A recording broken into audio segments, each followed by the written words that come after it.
Why hello there, and welcome back to Let's Make Us a Character. And in this episode, we will be returning to the wacky world of OSR and taking a look at Dungeon Crawl Classics role-playing game. Something that I actually got interested in because of the supplements I was seeing for it, which made me start to wonder about this game that was inspiring people to make these really creative products. Because OSR is something a bit more well known for, let's just say, tradition than it is for innovation and creativity. But, you should not judge an entire thing based on its worst and or least interesting parts. So let's make us a Dungeon Crawl Classics character. However, before we actually get into making a character, we need to talk about the funnel. Should I do the thing? Yeah, I'm gonna do the thing. Gameplay in Dungeon Crawl Classics role-playing game starts at 0 level. Untrained, uneducated peasants. Most of these characters die pitiful deaths in a dungeon. We highly suggest each player roll up multiple 0-level characters, at least 3, possibly more. Don't get attached. Characters that survive their first dungeon then choose classes and become worth remembering. Yeah, it's kind of a running gag here on the channel.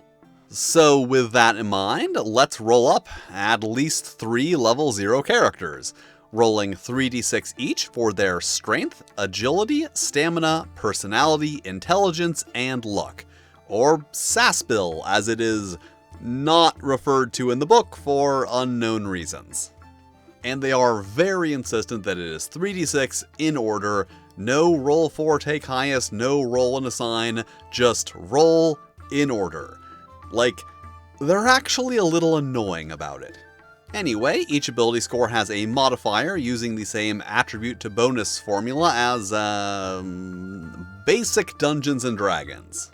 Then we roll a d30 on the luck score table to determine our character's birth augur. And yes, I said a d30, and if you do not recall from whenever the last time I mentioned it, d30 is like a d100, except that you use a 3 for the tens place instead of a d10. And this determines to what the character adds their luck modifier. And just a small note on the luck modifier, it is unique in that it does not change based on changes to your luck score.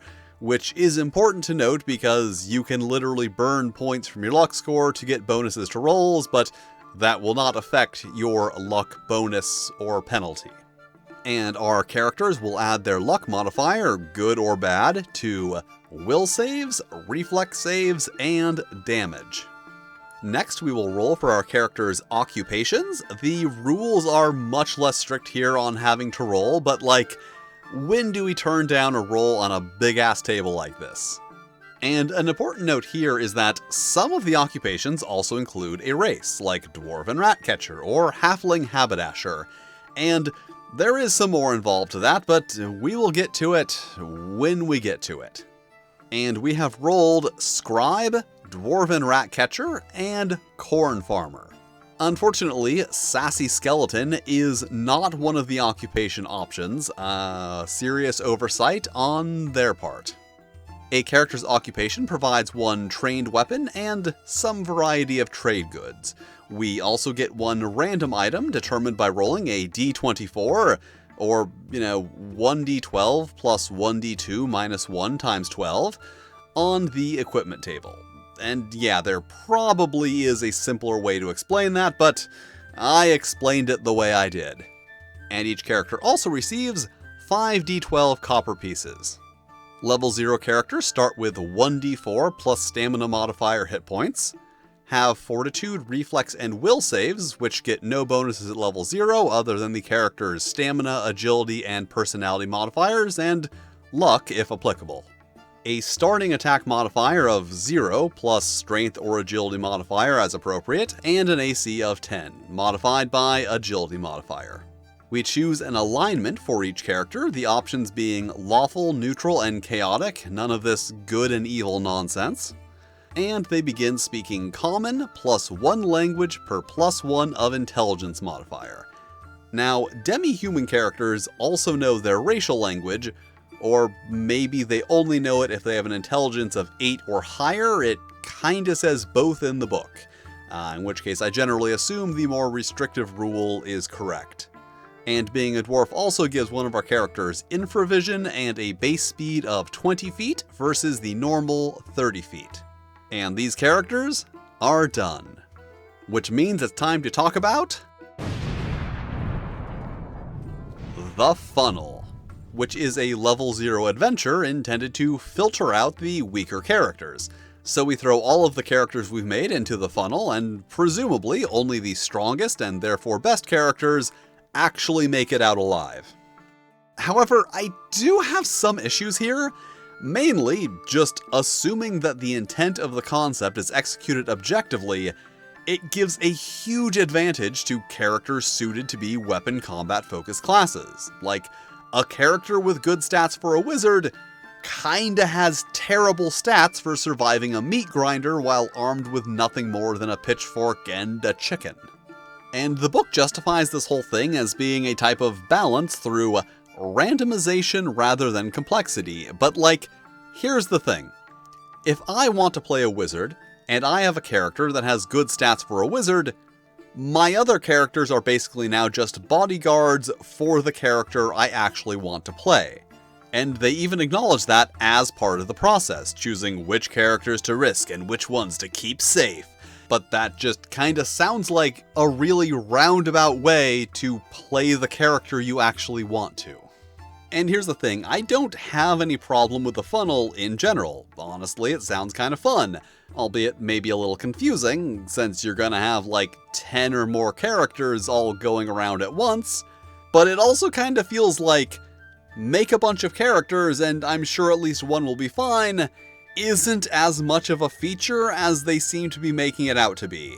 And if this is an integral part of the game's balance, then what happens when your character dies later on and you need to make a new one?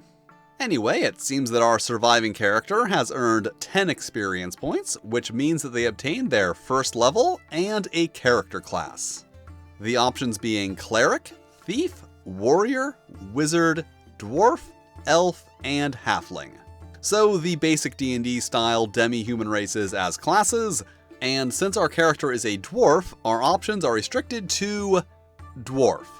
Basically, if you roll or choose a demi-human race on the occupations table, you can then only take that class. But also, you can only take those classes if you have one of the associated occupations. So a dwarf cannot become a wizard, but also a wizard's apprentice cannot become a dwarf.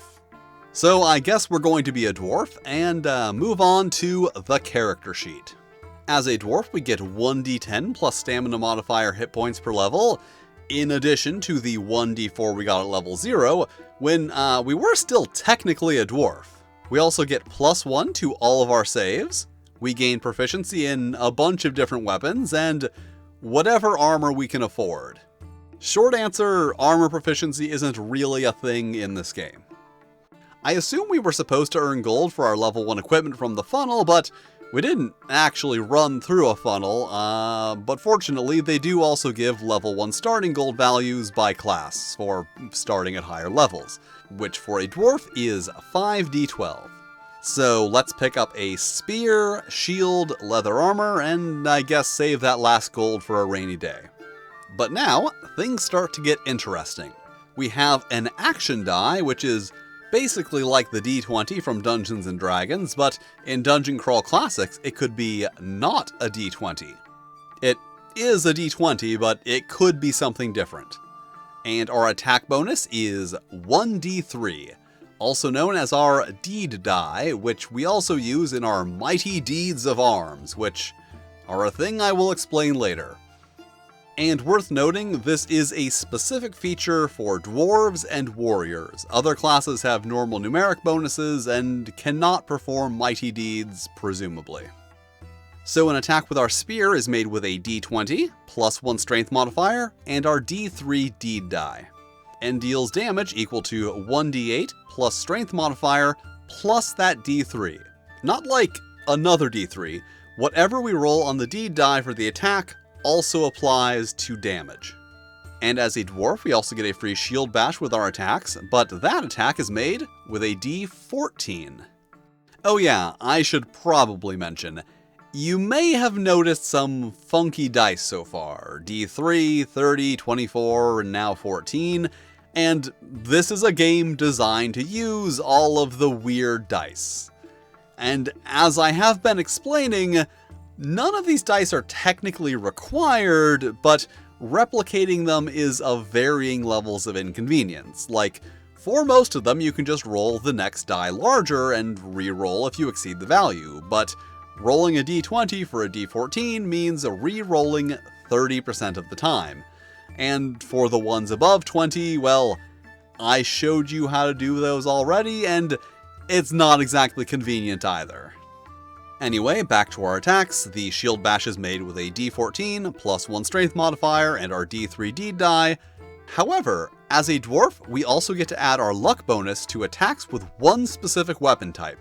And it doesn't say we can select shield bash for that, but it also doesn't say we cannot, so I'm going to put it on that. Because that d14 never goes up, so a +1 bonus to the shield bash is probably going to pay off more in the long run. And the shield bash does 1d3 damage, and once again, +1 strength, and the d die as rolled for the attack.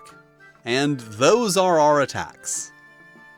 Our crit die is a d10, and we roll on crit table 3, which is another thing I will explain later. Our AC is 13, the base 10, +2 for our leather armor, and +1 for our shield, each of which also add -1 to our check penalty. And our leather armor also increases our fumble die to a d8. Once again, a thing I will explain later. We speak Common and Dwarven, which I realize we already did at 0th level, but it's listed here again, so I'm mentioning it again. Anyway, we also get one random language, so let's roll that, and Ogre. And finally, we have Underground skills, which gives us a bonus equal to our level on attempts to detect traps, slanting passages, shifting walls, or other new construction while underground. And, the ability to smell gold and gems, which is problematic for reasons that, to discuss with any level of nuance, would be outside the scope of this video.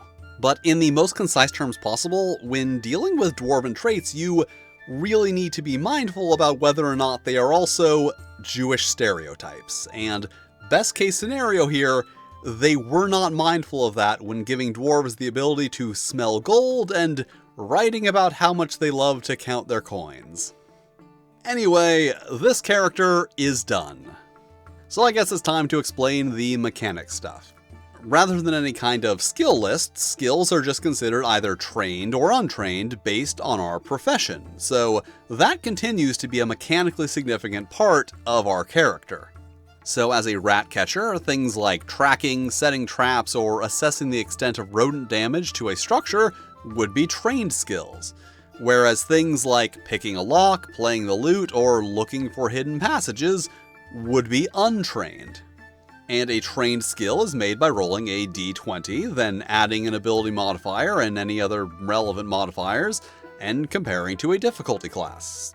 Whereas an untrained skill is basically the same, but made using a d10 in place of a d20.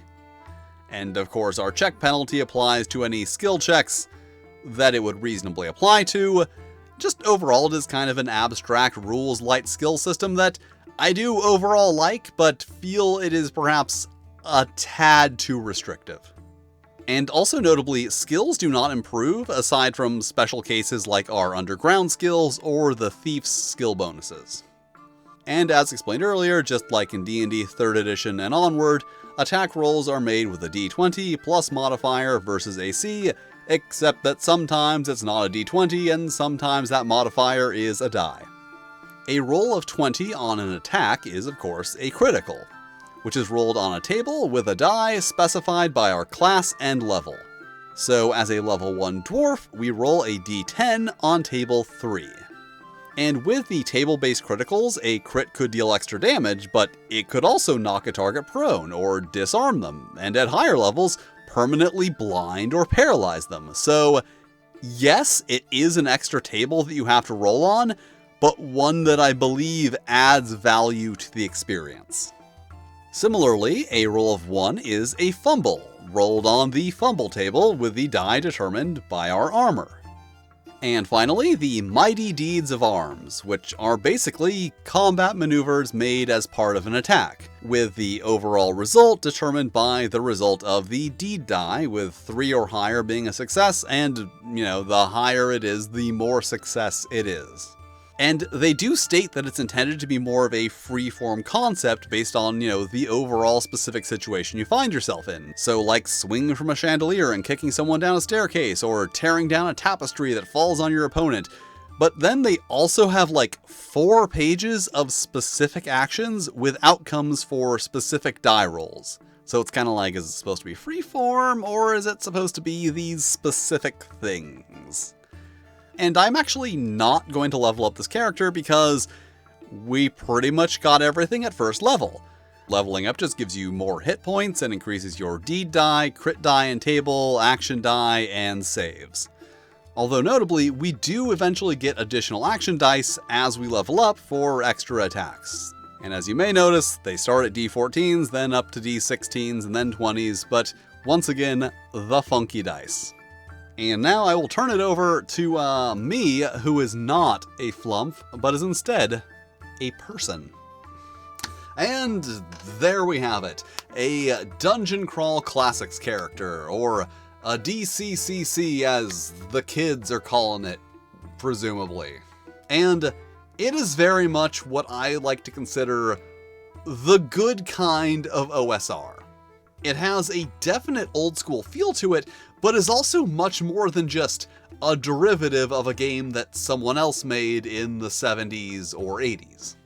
And I think that could have something to do with the fact that Dungeon Crawl Classics started as a series of old school adventures for Dungeons & Dragons 3rd edition, because it does kind of feel like they started with 3rd edition and then said, what do we like better from the older editions, and then how can we improve on top of that? And I think the end result there is a game that retains a classic feeling, but without holding on to things unnecessarily just because they're old, like descending AC and 2 hit numbers, because ascending AC is objectively better. And it is an old school role-playing game, but with modern ideas and its own unique features that give it its own distinctive identity. As opposed to, just the unchanged rules of the Dragon game, rewritten, repackaged, and published by someone else. Because, that's, completely legal to do. If you weren't sure about how the retro clones exist, it is 100% legal to copy the rules of a game. I do, of course, have some complaints, though. I always have complaints. It is a thing I do on this channel. I complain about stuff. I sometimes say I like stuff too, but I do often complain about stuff. So my first complaint, and I guess technically the least important, I am a little disappointed that they did not use the term magic user, because to me, nothing says old school Dungeons & Dragons more than magic user. Like, why would you want to be a wizard when you could be a magic user? But onto a more serious complaint. For a game that separates itself so much from the sea of retro clones, it is a little disappointing that it only has the 4+3 basic classes from, basic Dungeons & Dragons. Like, why not include the Druid and the Mystic, which were later additions to basic Dungeons & Dragons, or, classes that were just never added to basic Dungeons & Dragons, like the Barbarian, or the Bard, or the Alchemist, or, Artificer, or how about the Half-Elf and the Gnome? They never got the basic Dungeons & Dragons treatment. It's just, the classes that are in this book feel fairly distinct and interesting, and I just kind of wish there were more of them. And I do also have some feelings on the weird dice, and that is, it feels a bit like this game uses all of the funky dice just to be a game that uses them. Because, like, personally, I do not have any of the weird die. Okay, I do have some D3s, but I do not have any of the other weird dice. But, you know, I do kind of want them, and if I found myself in a Dungeon Crawl Classics game, there's a pretty good chance that I would buy the weird dice for that game. But it still seems like a lot of the time, they're using them to use them, not because it's necessary. Like, when you're rolling on a D24 table, I mean, that really could have been a D20 table, or a D30 table, could have had 2 D6s, just made it a 36. And then, like, the D die, instead of going from a D4 to a D5 at level 3, it could just stay at a D4 and then go up to a D6 at level 4.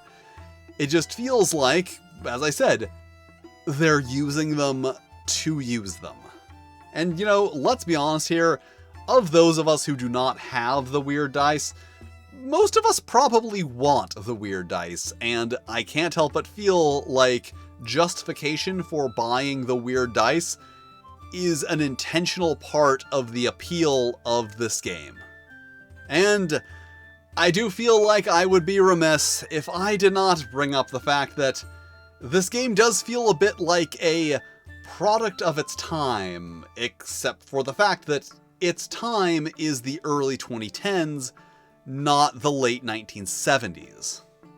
And I feel like I have a pretty good general idea of what the direction they were going for was. Kind of like a heavy metal Dungeons and Dragons. Like, heavy metal the magazine, not the music genre.